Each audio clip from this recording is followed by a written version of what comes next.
Hey everyone, I'm Ethan. And I'm Jesse. And today we'll be taking a look at the Fluidboard from FluidFreeride. Next on Now Let's Review.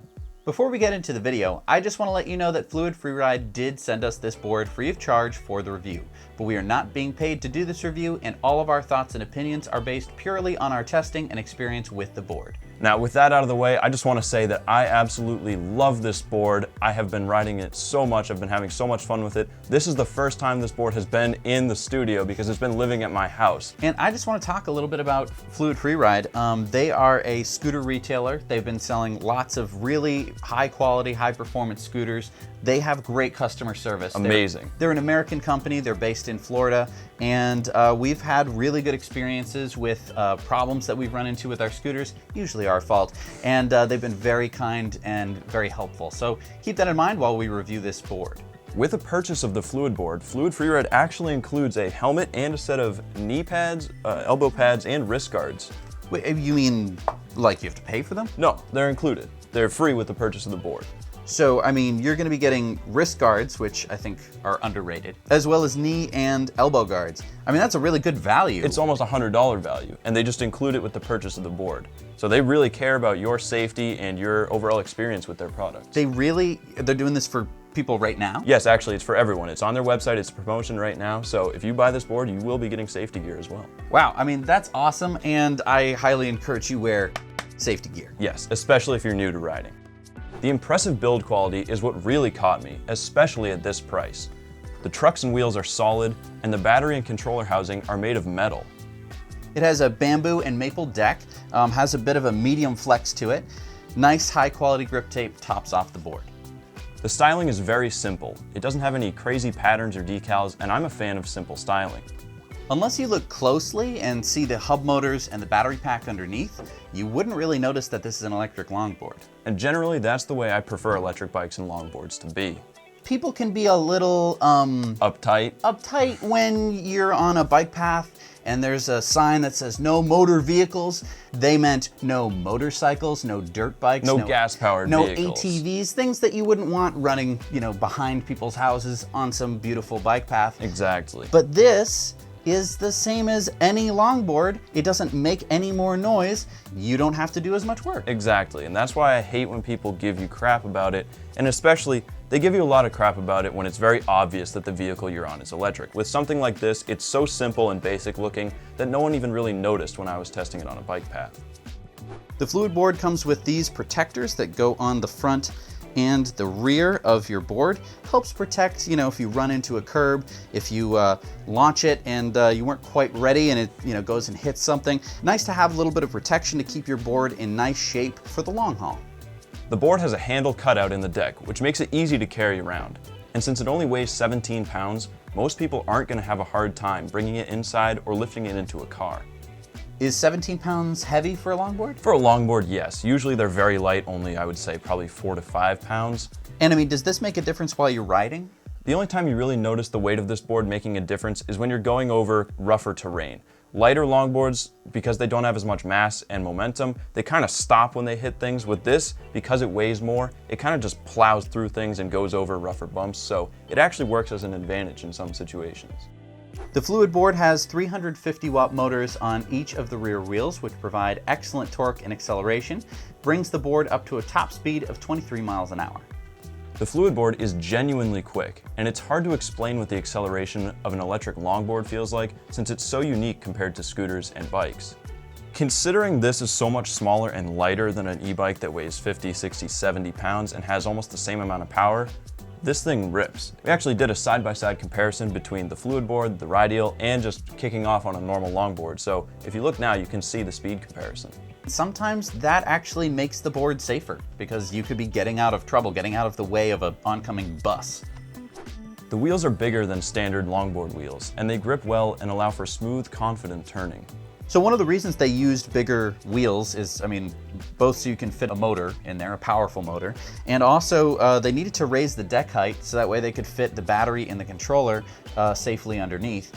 Does that make a difference in riding, like being a couple inches higher? You do feel that your center of gravity is a little bit higher, but it feels no less stable. It's just a slightly different turning experience. But then of course the biggest difference in experience between this board and a regular longboard is that on flat ground you don't have to be kicking off and you could be going 23 miles an hour. What's that like? The best part about riding a normal longboard is when you do manage to find a really cool road that goes downhill for a long distance, whereas with this, doesn't matter what kind of terrain you're on, it could be a flat road, you can even go uphill on it and you still can get up to speed. Now, if you've liked the shoes I've been wearing in this video, they're from a company called Cariuma.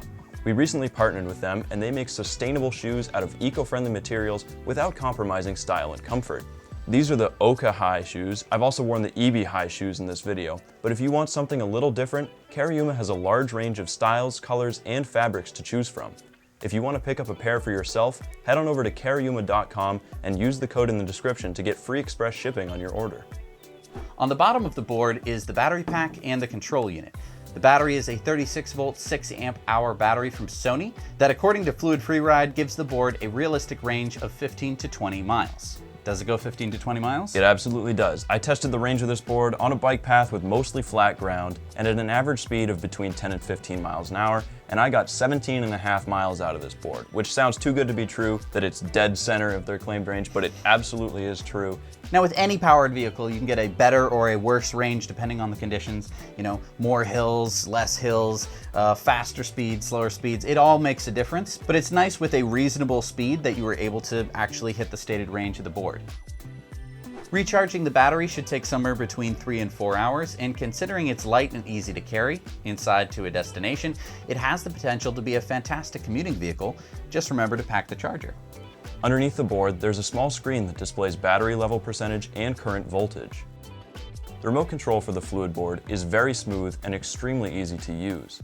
It has a scroll wheel for throttle and regen braking, and it's very predictable and linear. The smoothness of the throttle control for the FluidBoard allows for very gentle acceleration if desired, which makes this a fantastic board for learning to ride if you're new to electric longboards. Yeah, but it sounds kind of cheap. Well, I think it could withstand a small drop. I don't know if it would survive if you fell on it. If you do end up breaking it though, you can buy a replacement remote from FluidFreeride for $60, so it's not too bad. How long does the battery on the remote last? FluidFreeride says it lasts about 4 hours, and I've ridden this board probably 50 or 60 miles since I got it, and I think I've only had to charge it twice.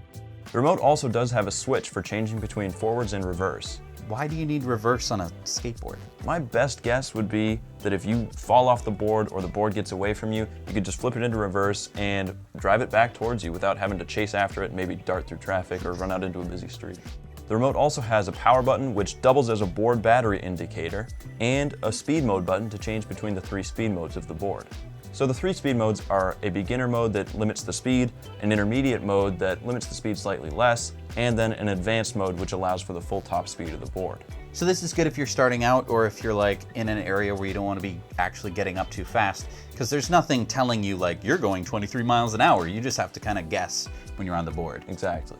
So as I mentioned, the remote also has a board battery level indicator that you can press and see at any time, but if you're not paying attention and the board's battery gets to 25%, the remote will start vibrating to tell you that the board's battery is getting low.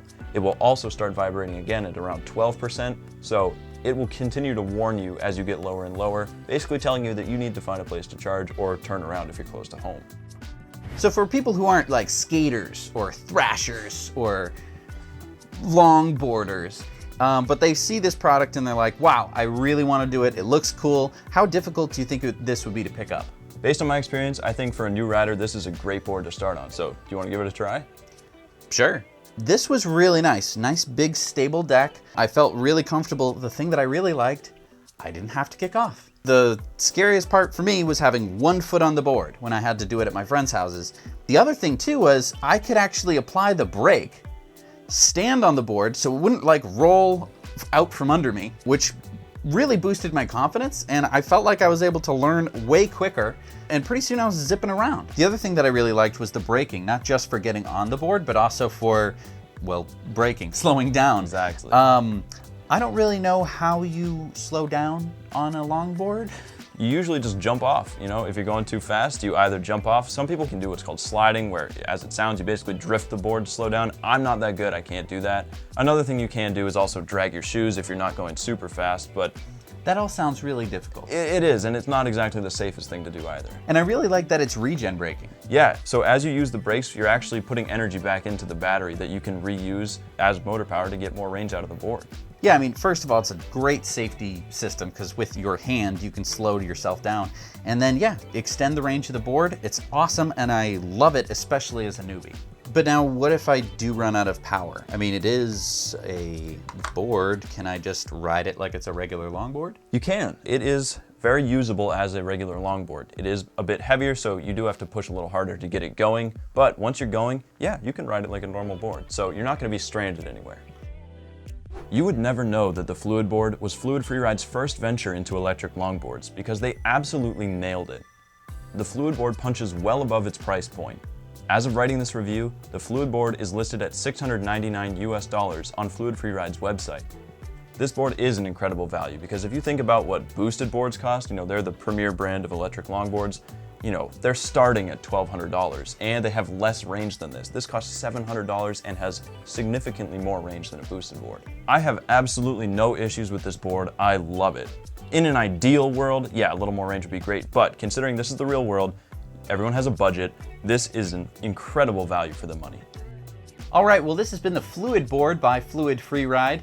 We're going to be doing a lot more electric skateboard reviews, so if you're interested in that, be sure to hit the subscribe button. Also the bell icon, so that way you actually get notified to watch those videos. If you like this video, please hit the like button. Thank you so much for watching, and now let's review.